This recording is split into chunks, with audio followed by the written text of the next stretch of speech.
ఇక్కడ అందించిన సమాచారం కేవలం మత విశ్వాసాల మీద ఆధారపడి సేకరించింది మాత్రమే.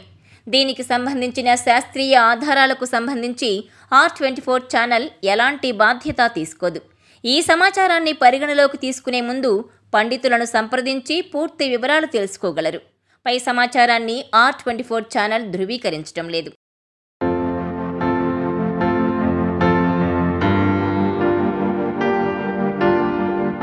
అగ్ని సాక్షిగా లేకపోతే ఆ వివాహం ధర్మసమ్మతం కాదంటారు. ఎందుకలా అంటారు? పెళ్లికి అగ్నికి సంబంధమేంటి? వేదాల్లో ఏం చెప్పారు? హిందూ సంప్రదాయంలో ఎందుకిలా పాటిస్తారు? అగ్ని సాక్షిగా పెళ్లి చేసుకోకుంటే ఏమవుతుంది? Watch this R24 special.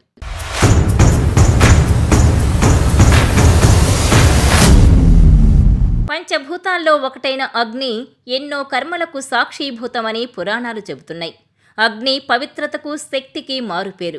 అందుకే ఆయన సాక్షిగా శ్రీరాముడు మైత్రి చేసుకున్నాడు. అగ్ని పునీత అయిన సీతాదేవిని అయోధ్యకు తీసుకొచ్చి పట్టాభిషిక్తుడయ్యాడు. దేవతలకు అగ్ని పురోహితుడని చెబుతారు. అసలు అగ్నిని సాక్షిగా ఎందుకు పెడతాం? ముఖ్యంగా వివాహ సమయంలో అగ్ని సాక్షి అని ఎందుకు అంటామనే విషయం ఋగ్వేదంలో చాలా స్పష్టంగా ఉంటుంది. వివాహ సమయంలో వరుడు వధువుకు ప్రమాణం చేస్తాడు. అంటే నీ బాధ్యతను ప్రారంభ కాలంలో సోముడు, ఆ తర్వాత గంధర్వుడు, ఆ తర్వాత అగ్ని తీసుకున్నారు. 4వ వాడిగా నేను నీ బాధ్యతలు స్వీకరిస్తున్నానని చెప్తాడు. ఆడపిల్ల పుట్టిన వెంటనే ఆలనా పాలన సోముడు చూస్తాడట. చంద్రుడు చల్లనివాడు, చక్కనివాడు. అందుకే చిన్న పిల్లల్లో అవే లక్షణాలు కనిపిస్తాయి. నిండు చంద్రుణ్ణి ఎంత చూసినా తనివి తీరనట్టే చిన్నారులను చూసినప్పుడు కూడా మనసంతా ప్రశాంతంగా ఆ నవ్వు వెన్నెలను తలపిస్తుంది. కొంత వయసొచ్చాక ఆమె బాధ్యతను గంధర్వునికిచ్చేసి చంద్రుడు వెళ్ళిపోతాడు. చంద్రుని సాక్షిగా గంధర్వుడు స్వీకరించాడన్నమాట. గంధర్వుడు ఆమెలో అందాన్ని ప్రవేశపెడతాడు. గంధర్వులు గానప్రియులు కాబట్టి అందమైన కంఠాన్ని లేదా సంగీతాన్ని ఇష్టపడే మనసును ఇస్తాడు. అలా అందచందాలు, గుణగణాలు ఇచ్చి ఇక నా పనయింది, నీ వంతు అని చెప్పి అగ్నికి అప్పగిస్తాడు. అంటే గంధర్వుడి సాక్షిగా అగ్ని స్వీకరిస్తాడు. అగ్ని ఆమె శరీరంలోకి కామగుణాన్ని ప్రవేశపెడతాడు. ఇలా ఒక కన్య చంద్రుని ద్వారా ఆకర్షణను, గంధర్వుని ద్వారా లావణ్యతను, అగ్ని ద్వారా కామగుణాన్ని పొందుతుంది. ఇక ఆమె వివాహానికి యోగ్యురాలని భావించిన అగ్ని ఆమెను వేరొకరికిచ్చి తను వెళ్ళాలి కనుక పెళ్లి సమయంలో అగ్ని సాక్షిగా కన్యను వరుడికి అప్పగిస్తారు.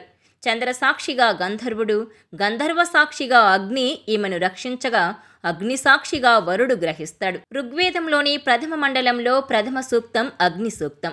అగ్నిమీళే పురోహితం అనేది ప్రథమ మంత్రం. నిరాకార బ్రహ్మ జ్యోతి స్వరూపం. ఆ బ్రహ్మం సాకారమైతే ఆ సాకార దేవతారూపాలు అగ్ని రూపాలే. సృష్టిలో మనకు ఏదైనా గోచరం కావాలనంటే దానికి కావలసిన రూపం ఇచ్చేది అగ్ని. మన దేహంలో జఠరాగ్ని, కంటిలో ప్రకాశం, శరీరంలో ఉష్ణత్వం, సూర్యుడు, నక్షత్రాలు, జ్ఞానాగ్ని, వనాగ్ని అంటూ సమస్తం అగ్నిమయం. క్రోధాగ్ని, కామాగ్ని, తపోగ్ని, ఇలా సర్వం అగ్నిమయం జగత్. ఈశ్వరుని బ్రహ్మజ్యోతి స్వరూపంచ అని అన్నారు. మహోన్నతమయ్యి సర్వత్రా నిండిన జ్యోతి స్వరూపుడన్నది స్పష్టమవుతోంది కదా. అందుకే అగ్నికి అంత పవిత్రత అని చెప్తారు.